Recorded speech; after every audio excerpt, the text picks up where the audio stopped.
Trainees, इस video से हम फेसबुक पे एड्स चलाना फॉर्मली स्टार्ट करने लगे हैं एड्स मैनेजर को यूज़ करते हुए। और सबसे पहले जो हम कैंपेन क्रिएट करने लगे हैं वो है ट्रैफिक की ऑब्जेक्टिव के साथ। तो आए चलें स्क्रीन पे और देखते हैं कि किस तरीके से हम फेसबुक एड्स मैनेजर को यूज़ करते हुए कैंपेन क्रिएट कर सकते हैं। फेसबुक एड्स मैनेजर पे कैंपेन क्रिएट करने के लिए हम अपने एड्स मैनेजर की स्क्रीन पे आ जाएंगे और हमारे पास ये ग्रीन कलर का बटन है क्रिएट का, इस पे क्लिक कर देंगे। तो सबसे पहले वो हमसे पूछेगा आपका ऑब्जेक्टिव क्या है। ऑब्जेक्टिव हमने लास्ट वीडियो में डिस्कस कर लिए थे। हम आपको पहले कैंपेन दिखाना चाहते हैं ट्रैफिक के ऑब्जेक्टिव के साथ। तो हम ट्रैफिक का ऑब्जेक्टिव चूज़ कर लेंगे और कंटिन्यू के बटन पे क्लिक कर लेंगे। नेक्स्ट स्टेप पे वो हमसे पूछ रहा है कि अपने कैंपेन का सेटअप सिलेक्ट करें। यानी फेसबुक की जो रिकमेंडेड सेटिंग्स हैं उसको यूज़ करते हुए आप कैंपेन सेटअप करना चाहते हैं कि आपके बिहाफ पे फेसबुक सारी चीज़ें खुद कर ले, या आप मैन्युअली कैंपेन क्रिएट करना चाहते हैं। मैं फ़िलहाल मैनुअल ट्रैफिक कैंपेन के ऑप्शन पे क्लिक करता हूँ और इसको कंटिन्यू कर लेता हूँ। अब सबसे पहले हम अपने कैंपेन लेवल पे आ गए हैं, हम अपनी कैंपेन को डिज़ाइन कर रहे हैं और सबसे पहले पूछ रहा है अपनी कैंपेन का नेम बताएँ। तो हम आप अपनी आसानी के लिए जो नाम आपको याद रहे आप वो सिलेक्ट कर सकते हैं। मैं यहाँ पे अरोमा स्टूडियो डैश ट्रैफिक, ये मैं अपनी आसानी के लिए लिख रहा हूँ, आपको जो सूटेबल लगे आप ये रख सकते हैं, क्योंकि ये सिर्फ़ आपको शो हो रहा है। उसके बाद वो पूछ रहा है आपकी कैंपेन की डिटेल्स, उसमें सबसे पहले है आपकी बाइंग टाइप। अब बाइंग टाइप में आपके पास 2 ऑप्शंस आ रही हैं, एक है ऑक्शन की और एक है रिज़र्वेशन की। ऑक्शन का मतलब ये है कि आप अभी कैंपेन अपनी सिलेक्ट करेंगे, अभी डिज़ाइन करेंगे और वो कैंपेन लाइव हो जाएगी। रिज़र्वेशन में ये होता है कि आप एडवांस में अपनी जो कैंपेन है उसको बाय कर लेते हैं, ताकि आपके पास ज़्यादा प्रेडिक्टेबल आउटकम्स आ सकें। हम फिलहाल इसको ऑक्शन पे ही रहने देंगे। जो रिज़र्वेशन वाली आपके पास कैम बाइंग टाइप है वो वैसे भी बहुत कम क्रिएटिव्स में और बहुत कम ऑब्जेक्टिव्स में आपके पास अवेलेबल होती है। तो हम ऑक्शन की ही बाइंग टाइप के साथ आगे जाएँगे। आगे वो हमसे अगेन कैंपेन ऑब्जेक्टिव पूछ रहा है, जो हमने लास्ट स्टेप में ऐड कर लिया था, तो हम इसको दोबारा ऐड नहीं करेंगे। शो मोर ऑप्शन में मैं गया हूँ तो मुझे वो दे रहा है कैंपेन स्पेंडिंग लिमिट। अब कैंपेन स्पेंडिंग लिमिट क्या है? कि अगर आप चाहते हैं कि आपकी एक कैंपेन एक सर्टेन अमाउंट से ज़्यादा पैसे ना स्पेंड करे, तो आप उस पे स्पेंडिंग लिमिट लगा सकते हैं। फॉर एग्ज़ाम्पल मैं कहता हूँ कि ये जो मैं कैंपेन डिज़ाइन कर रहा हूँ, ये ज़्यादा से ज़्यादा 1 लाख रुपए खर्च करे, उससे ज़्यादा ना खर्च करे, तो मैं 1 लाख की स्पेंडिंग लिमिट लगा दूँगा। अब अगर आपकी कैंपेन एक्टिव भी हो और आपने बजट भी उसको दिया हो, उसकी ड्यूरेशन भी रहती हो और 1 लाख रुपए पूरे हो जाएँगे, तो वो कैंपेन पॉज़ हो जाएगी। तो आप कैंपेन लिमिट लगाना चाहें तो आप यहाँ से एडिट करके कैंपेन स्पेंडिंग लिमिट लगा सकते हैं। उसके बाद हमारे पास ऑप्शन आ रही है बजट की। अब बजट स्ट्रैटेजी में आपके पास 2 तरह की स्ट्रैटेजीज़ हैं। एक है कैंपेन बजट और एक है एड सेट बजट। अब हम इनको कहते हैं सीबीओ और एबीओ, यानी कैंपेन बजट ऑप्टिमाइज़ेशन और एड सेट बजट ऑप्टिमाइज़ेशन। इस स्टेज पे आपने ये डिसाइड करना होता है कि आप क्या चाहते हैं कि आप जो कैंपेन का बजट है, जो आप पैसे स्पेंड करना चाहते हैं, वो कैंपेन लेवल पे डिसाइड हो और वो जो बजट आपने दिया है, वो across all the ad set जितने आप एड सेट बना रहे हैं, उन पे डिवाइड हो। या आप चाहते हैं कि हर एड सेट को आप अपनी मर्ज़ी से अपना बजट दें। अब मैं क्योंकि इस कैंपेन में एक ही एड सेट क्रिएट कर रहा हूँ, तो मैं इसको कैंपेन लेवल पे ही बजट को ऐड कर दूँगा। मैं यहाँ पे कैंपेन बजट को सिलेक्ट करता हूँ, तो वो मुझसे बजट की ऑप्शंस पूछ रहा है। वो पहले पूछ रहा है आप डेली बजट ऐड करना चाहते हैं कि आप रोज़ाना इतना स्पेंड करना चाहते हैं? या फिर आप चाहते हैं कि आप लाइफ टाइम बजट दे दें, यानी इस कैंपेन में आप पूरी लाइफ में इस कैंपेन की कितना बजट स्पेंड करना चाहते हैं? मैं फ़िलहाल डेली बजट के साथ जाता हूँ और मैं कह देता हूँ मैं रोज़ का ₹5000 स्पेंड करना चाहता हूँ 1 दिन में, ठीक हो गया? उसके बाद हमारे पास आ जाता है कैंपेन बिड स्ट्रैटेजी। अब कैंपेन बिड स्ट्रैटेजी क्या है कि किस बेसिस के ऊपर आपकी एड लोगों तक दिखाई जाए। आप हाईएस्ट वॉल्यूम चाहते हैं, यानी कि मैक्सिमम रिजल्ट आपको मिले अपने बजट के अंदर रहते हुए, या आप चाहते हैं कॉस्ट पर रिजल्ट गोल, कि आप जो रिजल्ट रिक्वायर कर रहे हैं उसके अगेंस्ट एक स्पेसिफिक अमाउंट से ज़्यादा, एक स्पेसिफिक फिगर से ज़्यादा आपको कॉस्ट ना पड़े। उसके अलावा अगर आप बिड कैप लगाना चाहते हैं, आप ये चाहते हैं कि आप ये सेट कर लें कि एक सर्टेन एक्शन के अगेंस्ट आप मैक्सिमम कितने पैसे स्पेंड करने के लिए तैयार हैं, तो आप एक बिड कैप भी लगा सकते हैं कि ऑक्शन पे जब आपकी ऐड जाए, तो आप कितनी बिड कर रहे हैं एक सर्टेन यूज़र को अपनी ऐड दिखाने में या एक सर्टेन एक्शन परफ़ॉर्म करने पे। अभी हम फ़िलहाल के लिए हाईएस्ट वॉल्यूम पे जाते हैं, ताकि हमारी ऐड मैक्सिमम लोगों तक फ़ेसबुक खुद से दिखा सके, हमारे बजट के अंदर रहते हुए। उसके बाद हमारे पास ऑप्शन आ जाती है बजट शेड्यूलिंग की। यानी आप ये चाहते हैं कि दिन के कुछ सर्टेन टाइम पे आपका बजट ज़्यादा कंज़्यूम हो और बाकी टाइम पे कम कंज़्यूम हो, तो आप शेड्यूल भी कर सकते हैं अपने बजट को। फॉर एग्ज़ाम्पल आपको ये लगता है कि आपके जो कस्टमर्स हैं, आपके जो यूज़र्स हैं, वो रात के टाइम ज़्यादा एक्टिव होते हैं, तो आप अपना बजट ज़्यादा शेड्यूल कर सकते हैं रात के टाइम पे और दिन के टाइम पे कम बजट स्पेंड कर सकते हैं। बजट शेड्यूलिंग के बाद हमारे पास आ जाती है ए-बी टेस्टिंग। ए-बी टेस्टिंग में क्या होता है कि अभी आपको ये डिसाइडेड नहीं है कि आपका एक सर्टेन क्रिएटिव या आपकी सर्टेन ऑडियंस परफ़ॉर्म करेगी या नहीं करेगी। आपके पास मल्टीपल एड क्रिएटिव्स हैं, मल्टीपल पोस्ट हैं या मल्टीपल ऑडियंसेज़ आप ट्राई करना चाहते हैं, तो आप ए-बी टेस्टिंग कर सकते हैं।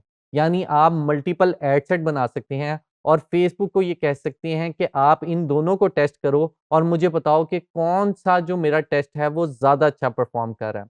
अब हम ए-बी टेस्ट किस-किस बेसिस पे कर सकते हैं, उसको जानने के लिए हम ए-बी टेस्ट को ऑन करते हैं। अब वो मुझसे पूछ रहा है what would you like to test? अब यहाँ पे हमारे पास काफ़ी ऑप्शन है। आप क्रिएटिव टेस्ट करना चाहते हैं, यानी जो पोस्ट आप या जो एड आप लगा रहे हैं, इमेज या वीडियो, आप उसको टेस्ट करना चाहते हैं। आप ऑडियंस को टेस्ट करना चाहते हैं कि ऑडियंस आपकी एक सर्टेन तरह की ऑडियंस ज़्यादा बेहतर परफ़ॉर्म कर रही है या दूसरी तरह की, आप वो भी कर सकते हैं। उसके बाद आप प्लेसमेंट को टेस्ट करना चाहते हैं कि एक प्लेसमेंट फ़ेसबुक पे ज़्यादा अच्छा मुझे परफ़ॉर्मेंस दे रही है या इंस्टाग्राम पे ज़्यादा अच्छी मुझे परफ़ॉर्म कर रही है या फ़ेसबुक में रहते हुए वो मुझे स्टोरीज़ में ज़्यादा अच्छे रिज़ल्ट आके दे रही है या फिर मुझे पोस्ट के ऊपर, फ़ीड के ऊपर ज़्यादा अच्छे रिज़ल्ट आके दे रही है, तो मैं वो भी यहाँ से टेस्ट कर सकता हूँ। उसके बाद आप वेरिएबल फैक्टर खुद ऐड करके एक कस्टम टेस्ट भी क्रिएट कर सकते हैं। तो यहाँ से आपने डिसाइड करना है कि आपने किस बेसिस के ऊपर टेस्ट करना है। उसके बाद आपने ड्यूरेशन सिलेक्ट करनी है कि कितने दिन के लिए आपने ये टेस्ट रन करना है। और उसके बाद वो पूछ रहा है how do you want to compare performance. अब आपने जो क्रिएटिव टेस्ट कर रहे हैं और 7 दिन के लिए कर रहे हैं, वो किस बेसिस के ऊपर डिसाइड करे कि आपका कौन से वाला क्रिएटिव बेहतर परफॉर्म कर रहा है। कॉस्ट पर रिजल्ट की बेसिस पे, यानी अगर मैं ट्रैफिक की कैंपेन चला रहा हूँ तो कौन सी कैंपेन या कौन सा जो क्रिएटिव है मुझे बेहतर कॉस्ट पर लिंक क्लिक ला के दे रहा है, मैं उसकी बेसिस पे कर सकता हूँ। या यहाँ पे बहुत सारे और फैक्टर्स दिए हुए हैं, आप उनको भी सिलेक्ट कर सकते हैं जिस बेसिस के ऊपर आप ए-बी टेस्टिंग करना चाह रहे हैं। फिलहाल के लिए मैं इसको ऑफ कर रहा हूँ, आपने अगर ए-बी टेस्टिंग करनी हो तो आप इसको ऑन करके सिलेक्ट कर सकते हैं। ए-बी टेस्टिंग के बाद हमारे पास अगली ऑप्शन आ जाती है स्पेशल ऐड कैटेगरी की। अब स्पेशल ऐड कैटेगरी क्या है? स्पेशल ऐड कैटेगरी हमें कहती है कि अगर आप employment, housing, social issue, elections या पॉलिटिक्स, इनमें से किसी चीज़ से रिलेटेड अगर आप एड कैंपेन चला रहे हैं, तो आपका ये बताना फ़ेसबुक को बनता है कि मैं इस चीज़ से रिलेटेड एड चला रहा हूँ। क्योंकि फ़ेसबुक की इन स्पेसिफ़िक जो कैटेगरीज़ हैं, उनके अगेंस्ट अपनी पॉलिसीज़ हैं। आपको वो पॉलिसीज़ पढ़नी होंगी और उनको एक्सेप्ट करना पड़ेगा, फिर ही आप स्पेशल एड कैटेगरी में अपनी एड चला सकेंगे। फिलहाल हमारी कोई भी हम जो ऐड चला रहे हैं वो इनमें से किसी भी कैटेगरी में फ़ॉल नहीं कर रही, तो हम स्पेशल ऐड कैटेगरी नहीं चूज़ कर रहे। आप जब कर रहे होंगे, आपकी अगर हाउसिंग से रिलेटेड है तो आप इस ऑप्शन को सिलेक्ट करेंगे और फ़ेसबुक आपको उससे रिलेटेड आगे अपनी पॉलिसीज़ बता देगा, आप उसको एक्सेप्ट करके अपनी ऐड चला सकते हैं। अब यहाँ पे हमने अपना कैंपेन लेवल डिज़ाइन कर लिया है, हम आगे चलते हैं एड सेट लेवल के ऊपर। अब एड सेट लेवल के ऊपर वो मुझसे एड सेट नेम पूछ रहा है। मैं अगेन टेस्टिंग के लिए मैं वही एड सेट का नेम रख देता हूँ जो मैंने कैंपेन का रखा है, आप अपनी मर्ज़ी से रख सकते हैं। एड सेट में वो सबसे पहले पूछ रहा है कन्वर्जन लोकेशन, यानी आप क्या चाहते हैं कि आपकी एड पे क्लिक करके जो आपके यूज़र्स हैं वो कहाँ पे जाएँ? आपकी वेबसाइट के ऊपर जाएँ, आपकी मैसेज डेस्टिनेशन पे जाएँ यानी मैसेंजर, इंस्टाग्राम या व्हाट्सएप पे जाएँ, आपके इंस्टाग्राम पे या फ़ेसबुक पे लैंड करें, आपके फ़ेसबुक पेज पे या इंस्टाग्राम प्रोफ़ाइल के ऊपर, या आप चाहते हैं कि आपको कॉल रिसीव हो, जब कोई आपकी ऐड पे क्लिक करे तो वो कॉल पे आपसे बात कर सके। मैं फ़िलहाल चाह रहा हूँ कि वो हमारी वेबसाइट के ऊपर लैंड करें, हमारी वेबसाइट को विज़िट करें, तो मैं यहाँ पे वेबसाइट के ऑप्शन को सिलेक्टेड रहने देता हूँ। कन्वर्जन लोकेशन के बाद हमारे पास जो अगली चीज़ आती है वो है परफ़ॉर्मेंस गोल, यानी आप किस बेसिस के ऊपर चाहते हैं कि आपकी जो ऐड है उसको ऑप्टिमाइज़ किया जाए। आप चाहते हैं कि आपको maximum number of landing page views मिले, यानी आपकी ऐड पे क्लिक करके जिस वेबसाइट के पेज पे ऑडियंस जाए, वो उसको विज़िट करे। आप चाहती हैं कि आपको मैक्सिमम नंबर ऑफ पीपल आपकी ऐड पे क्लिक करें। उसके अलावा और गोल्स हैं, जैसे आप चाहते हैं कि आपको डेली यूनीक रीच कितनी मिले, मैक्सिमम यूनीक रीच मिले, मैक्सिमम यूनीक लोगों तक आपकी ऐड पहुँचे। मैक्सिमम नंबर ऑफ कन्वर्सेशन आप चाहते हैं कि आप ज़्यादा से ज़्यादा लोग आपसे मैसेजिंग पे बात करें। उसके बाद मैक्सिमम नंबर ऑफ इम्प्रेशन है, वो ये है कि आप ज़्यादा से ज़्यादा दफ़ा अपनी ऐड दिखाना चाहते हैं। अब इनमें से मुझे जो सबसे बेहतर गोल लग रहा है, वो है maximum number of landing page views, तो मैं उसको सिलेक्ट कर लेता हूँ। उसके बाद हमारे पास आ जाता है कॉस्ट पर रिज़ल्ट गोल। अब ये हमारे पास इस वक़्त एक्टिव नहीं है, वो तब होगा अगर हमने अपनी बिड स्ट्रैटेजी पे कॉस्ट पर रिज़ल्ट गोल लगाया हो। अगर हमने कॉस्ट पर रिज़ल्ट गोल लगाया हो, तो यहाँ पे हम उसको सिलेक्ट कर सकते हैं और हम ये देख सकते हैं कि हम कितना मैक्सिमम स्पेंड करना चाहते हैं अपने गोल को अचीव करने के लिए। उसके बाद मेटा ने एक नई ऑप्शन निकाली है जिसका नाम है वैल्यू रूल्स। अब वैल्यू रूल्स में आप क्या कर सकते हैं, आप डिफरेंट तरह के रूल्स क्रिएट कर सकते हैं। कि आप अगर चाहते हैं कि एक सर्टेन एज ग्रुप को ऐड अगर शो हो मेरी, तो उसके लिए मैं ज़्यादा बजट स्पेंड करने के लिए तैयार हूँ। तो आप उससे रिलेटेड एक रूल बना सकते हैं। इस तरह डिफरेंट रूल हैं जो आप क्रिएट कर सकते हैं। मैं आपको यहाँ पे दिखा देता हूँ कि आप किस-किस तरह से अपने रूल्स क्रिएट कर सकते हैं। मैं क्रिएट अ रूल सेट पे जाऊँगा। अब वो मुझसे सबसे पहले पूछ रहा है अपना क्राइटेरिया सिलेक्ट करें। कि आप ऐज की बेसिस पे अपना रूल क्रिएट करना चाह रहे हैं, जेंडर की बेसिस पे करना चाह रहे हैं, डिवाइस प्लेटफ़ॉर्म की बेसिस पे करना चाह रहे हैं, ऑपरेटिंग सिस्टम की बेसिस पे करना चाह रहे हैं, लोकेशन या प्लेसमेंट की बेसिस पे करना चाह रहे हैं। तो मैं यहाँ कह देता हूँ मैं ऐज की बेसिस पे करना चाह रहा हूँ। नेक्स्ट वो मुझसे पूछ रहा है ऐज रेंज सिलेक्ट करें कि आप किस ऐज रेंज के लिए ये रूल क्रिएट कर रहे हैं। तो मैं कह देता हूँ मैं 18 से 24 साल की ऐज रेंज के लिए ये जो रूल है वो क्रिएट कर रहा हूँ। फिर वो मुझसे पूछ रहा है कि अगर इस एज ग्रुप को आपकी ऐड शो हो तो आप कितनी बिड बढ़ाना चाहते हैं? कितने परसेंट अपनी बिड बढ़ाना चाहते हैं? मैं कह देता हूँ अगर इस एज ग्रुप को हमारी शो हो ऐड तो मेरी इन बिड जो है वो इंक्रीज़ हो जाए 10% से।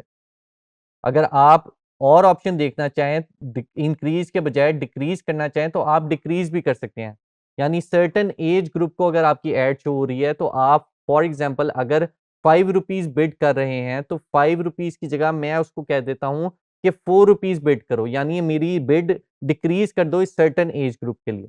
तो इस तरीके से आप अपनी जो रूल्स हैं, वो क्रिएट कर सकते हैं। अगर आपको लगता है एक सर्टेन तरह की ऑडियंस आप ज़्यादा पैसे स्पेंड करना चाह रहे हैं, तो यहाँ से आप वो रूल भी ऐड कर सकते हैं। वैल्यू रूल्स के बाद हमारे पास आ जाता है एट्रिब्यूशन मॉडल। अब एट्रिब्यूशन मॉडल के अंदर हमारे पास 2 तरह के मॉडल हैं, एक है स्टैंडर्ड और एक है इंक्रीमेंटल। अब स्टैंडर्ड रूल क्या है? स्टैंडर्ड मॉडल हमें ये कहता है कि आपकी जो ऐड है, वो फेसबुक अपने हिसाब से पूरे 24 घंटे के अंदर आपका बजट को कंज़्यूम करे। और इंक्रीमेंटल ये है कि आप ये चाहते हैं कि जितनी जल्दी हो सके आपके जो बजट है उसको कंज़्यूम कर लिया जाए, तो आप इंक्रीमेंटल के ऑप्शन को चूज़ करेंगे। अब यहाँ पे मुझे इंक्रीमेंटल ऑप्शन को सिलेक्ट करने की ऑप्शन नहीं दे रहा और ये मैं अगर इसके ऊपर अपना कर्सर लेके जाता हूँ, तो वो मुझे कह रहा है कि आप अपना परफॉर्मेंस गोल अगर मैक्सिमम नंबर ऑफ कन्वर्जन्स रखेंगे, तो फिर आप इंक्रीमेंटल एट्रिब्यूशन सिलेक्ट कर सकते हैं, अदरवाइज़ आपको स्टैंडर्ड के साथ जाना पड़ेगा। मैं यहाँ पे एट्रिब्यूशन मॉडल अपना स्टैंडर्ड रख के आगे जाता हूँ। अगले स्टेप में वो मुझे पूछ रहा है डायनामिक क्रिएटिव आप रखना चाहते हैं कि नहीं रखना चाहते हैं। अब डायनामिक क्रिएटिव में क्या होता है कि हम अपना सारा क्रिएटिव फेसबुक को दे देते हैं और फेसबुक अपनी बेसिस से पे कॉम्बिनेशंस ऑफ क्रिएटिव यूज़ करते हुए ऑडियंसेस को ऐड दिखाएगा। अब अगर आप चाहते हैं डायनामिक क्रिएटिव ऑन करना तो आप यहाँ से ऑन कर सकते हैं। मैं फ़िलहाल इसको ऑफ रहने देता हूँ और मैं बजट एंड शेड्यूल पे आ जाता हूँ। अब लास्ट स्टेप में हमने बजट को कैंपेन लेवल पे सेट किया था, तो यहाँ पे वो मुझसे बजट नहीं माँग रहा। उससे मुझे बता दिया कि आपका डेली बजट है ₹5000 का। उसके बाद अगर आप जैसे कैंपेन लेवल पे आपने स्पेंडिंग लिमिट लगाई थी, आप एड सेट लेवल पे भी स्पेंडिंग लिमिट लगा सकते हैं कि आप एक एड सेट पे मैक्सिमम कितने पैसे स्पेंड करें। उसके बाद आप अपनी ऐड को शेड्यूल कर सकते हैं कि मेरी ये ऐड सेट किस डेट से लेके किस डेट तक चले। फॉर एग्ज़ाम्पल स्टार्ट डेट मेरी आज की है, मैं कह देता हूँ ये मेरी ऐड चले मैं एक डेट सिलेक्ट कर देता हूँ और टाइम सिलेक्ट कर देता हूँ कि मेरी ऐड इतनी देर तक चले। उसके बाद हमारे पास बजट शेड्यूलिंग है जो हम अपनी कैंपेन लेवल के ऊपर सेट कर चुके हैं। उसके बाद हमारे पास आ जाता है ऑडियंस कंट्रोल। ऑडियंस कंट्रोल में आप अपनी ऑडियंस सिलेक्ट करते हैं कि आप किस तरह की ऑडियंस को अपनी ऐड दिखाना चाहते हैं या किस तरह की ऑडियंस को आप एक्सक्लूड करना चाहते हैं। उसमें एक तो आपके पास मैनुअल सेटअप आ जाता है, एक आ जाता है ऑटोमेटिक प्लेसमेंट। यानी फेसबुक खुद डिसाइड करे कि किस तरह की ऑडियंस को आपकी ऐड दिखानी है। तो फिलहाल मैं ये ऑप्शंस को एक्सप्लोर नहीं कर रहा क्योंकि आगे चल के हमने और भी कैंपेन्स चलानी है। तो मैं आपको डिटेल में ये सारी ऑप्शंस तब बताऊँगा। फिलहाल मैं इसको एडवांटेज प्लस ऑडियंस पे रख के अपनी कैंपेन को आगे चला रहा हूँ। उसके बाद मेरे पास आ जाता है एड ट्रांसपेरेंसी। अगर आप चाहते हैं कि आप अपनी जो ऑडियंस है, उसको ये बताएँ कि आपकी एड जो चला रहे हैं, वो कौन चला रहा है और उससे किसको बेनिफिट हो रहा है और उसका बजट कौन स्पेंड कर रहा है, तो आप यहाँ से वो भी ऐड कर सकते हैं। उसके लिए आपको वेरिफिकेशन स्टार्ट करनी पड़ेगी और डिटेल ऐड करनी पड़ेगी, ये भी आप खुद से एक्सप्लोर कर सकते हैं अगर आप करना चाहें। एड ट्रांसपेरेंसी के बाद हमारे पास प्लेसमेंट की ऑप्शन आ जाती है। प्लेसमेंट में आप ये डिसाइड करते हैं कि आपकी ऐड मल्टीपल प्लेटफ़ॉर्म्स यानी कि फ़ेसबुक, इंस्टाग्राम या थ्रेड्स पे शो हो या ना हो और एक प्लेटफ़ॉर्म के अंदर किस-किस जगह पे ऐड शो हो। जैसे फ़ेसबुक फ़ीड्स हो गई, जैसे स्टोरीज़ हो गई, जैसे रील्स हो गई, आप वो भी सिलेक्ट कर सकते हैं। हम फिलहाल इसको एज़ इट इज़ छोड़े हैं, हम फ़ेसबुक को डिसाइड करने दे रहे हैं कि वो हमारे लिए कौन-सी प्लेसमेंट बेहतर है, उसको सिलेक्ट करे। हम आगे चल के इसको अगली किसी वीडियो में और तरीके से भी डिस्कस करेंगे। यहाँ पे हमारे एड सेट हमने सेटअप कर लिया। एड सेट के बाद हम आ जाते हैं एड लेवल पे। एड लेवल पे हम अपना क्रिएटिव सिलेक्ट करेंगे। सबसे पहले हम एड नेम ऐड कर देंगे। हम यहाँ पे कोई भी एड का नेम रख लेते हैं। उसके बाद हमारे पास वो पूछ रहा है ये पार्टनरशिप ऐड है। अगर आपने किसी क्रिएटर के साथ अपनी ऐड बनाई है, कोई इन्फ्लुएंसर है जिसके साथ ऐड बनाई है, तो आप पार्टनरशिप ऐड को ऑन करके उसको ऐड कर सकते हैं उसमें और फेसबुक बता देगा कि ये एक पार्टनरशिप ऐड है, ये इस बिज़नेस ने इस इन्फ्लुएंसर के साथ कोलैबोरेट करके बनाई है। उसके बाद आ जाती है हमारी आइडेंटिटी की बारी, जिसमें वो हमसे हमारा फेसबुक पेज पूछ रहा है जो कि ऑटोमैटिकली अरोमा स्टूडियो ही सिलेक्टेड है। अगर आपके पास मल्टीपल पेजेज़ हैं तो आप यहाँ से पेज सिलेक्ट कर सकते हैं। नेक्स्ट वो हमसे कह रहा है कि अपना इंस्टाग्राम अकाउंट या अपनी थ्रेड्स प्रोफाइल भी ऐड कर लो। फिलहाल हम इसको स्किप कर रहे हैं क्योंकि हमने ये चीज़ें आगे चल के डिस्कस करनी है। फिर वो कह रहा है अपना ऐड सेटअप करो। हम ऐड सेटअप में जाते हैं तो वो हमें 3 ऑप्शन दे रहा है। एक ऑप्शन है कि आप अपनी ऐड अभी क्रिएट करना चाहते हैं। दूसरी ऑप्शन में आपसे ये कह रहा है कि आपने कोई पोस्ट ऑलरेडी क्रिएट की हुई है फेसबुक के ऊपर, आप उसी को यूज़ करना चाह रहे हैं। और तीसरी ऑप्शन में है कि यूज़ क्रिएटिव हब मॉकअप यानी कि फेसबुक ने अपने मॉकअप्स बनाए हुए हैं, आप उनको यूज़ करते हुए अपनी ऐड क्रिएट करना चाहते हैं। मैं यहाँ पे क्रिएट ऐड की ऑप्शन पे क्लिक करता हूँ कि मैं अभी क्रिएट करना चाह रहा हूँ। अगली स्टेप में वो मुझे कह रहा है अपना मीडिया सेटअप करो, यानी आप मैन्युअली अपलोड करना चाहती हैं अपना जो क्रिएटिव है या आप एडवांटेज प्लस कैटलॉग ऐड चलाना चाहते हैं। पिछली वीडियोज़ में मैंने आपको कैटलॉग ऐड करना सिखाया था, आप यहाँ पे चाहें तो वो कैटलॉग ऐड को भी चूज़ कर सकते हैं। इस ऐड के लिए मैं इसको स्किप कर रहा हूँ और मैं मैनुअल एड्स की ऑप्शन पे क्लिक कर रहा हूँ। नेक्स्ट हमारे पास आ जाती है ऑप्शन फॉर्मेट की, कि आप सिंगल इमेज या वीडियो चलाना चाहते हैं या आप कैरोज़ल ऐड चलाना चाहते हैं। कैरोज़ल ऐड में क्या होता है कि आपके पास मल्टीपल कार्ड्स होते हैं जिसमें इमेज या वीडियो आ रही होती है और डिटेल आ रही होती है और यूज़र स्क्रॉल करके मल्टीपल प्रोडक्ट्स आपकी देख सकते हैं। फिलहाल हम सिंगल इमेज पे ही ऐड चलाना चाह रहे हैं तो मैं सिंगल इमेज और वीडियो सिलेक्ट करूँगा। उसके बाद हमसे वो पूछ रहा है मल्टी एडवर्टाइज़र ऐड की ऑप्शन को आप टिक करना चाहते हैं कि नहीं चाहते? इस ऑप्शन में ये होता है कि अगर किसी और क्रिएटर की, किसी और एडवर्टाइज़र की ऐड चल रही हो, उसके साथ आपकी ऐड दिखाई जाए या ना डिस्कवरेबल हो, आप वो भी सिलेक्ट कर सकती हो। उसके बाद हमारे पास डेस्टिनेशन आ जाती है कि आपकी ऐड पे कोई क्लिक करके कहाँ पे लैंड करे। अब हमारे पास 2 ऑप्शन यहाँ पे आ रही हैं, एक है इंस्टेंट एक्सपीरियंस और एक है वेबसाइट। अब वेबसाइट के ऑप्शन में हमारे पास ये होता है कि जो हम वेबसाइट लिंक देंगे, कोई क्लिक करके उस वेबसाइट पे जाके लैंड कर देगा। दूसरी ऑप्शन है हमारे पास इंस्टेंट एक्सपीरियंस की।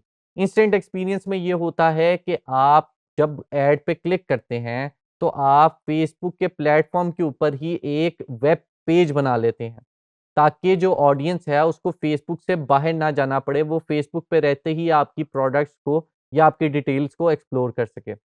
मैं फ़िलहाल वेबसाइट के ऑप्शन को क्लिक करता हूँ और यहाँ पे अपना वेबसाइट यूआरएल डाल देता हूँ। कि मैंने जिस प्रोडक्ट की ऐड चलानी है मैं उसका लिंक यहाँ से कॉपी कर लेता हूँ और मैं एड्स मैनेजर में जाके यहाँ पे पेस्ट कर देता हूँ। उसके बाद हमारे पास ऑप्शन आ जाती है डिस्प्ले लिंक। अब ये जो मैंने वेबसाइट लिंक डाला ये तो एक बहुत लंबा सारा लिंक है। मैं चाहता हूँ इस ही वेबसाइट यूआरएल का एक छोटा-सा पोर्शन है जो नज़र आए लोगों को, तो मैं वो यहाँ से जाके ऐड कर सकता हूँ। मैं फॉर एग्ज़ाम्पल कहता हूँ कि जो लोगों को नज़र आए वो पूरा लिंक ना नज़र आए, वो यहाँ तक ऑप्शन नज़र आए। तो मैं यहाँ पे डिस्प्ले लिंक में ये ऐड कर दूँगा। उसके बाद वो पूछता है आप कोई ऐड ऑन्स ऐड करना चाहते हैं?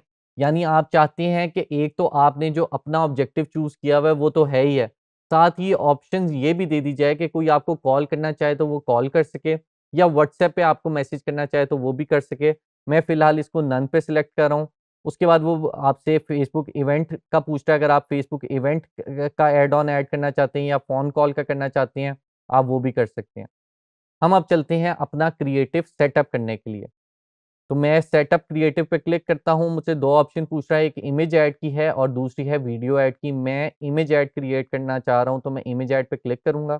सबसे पहले वो पूछ रहा है कि आप कोई एक्सटेंशन ऐड करना चाहते हैं, साइट लिंक की एक्सटेंशन। ये हम आगे चल के एक्सप्लोर करेंगे, फिलहाल हम इसको नहीं ऐड करेंगे। मैं नेक्स्ट की ऑप्शन पे चला जाता हूँ।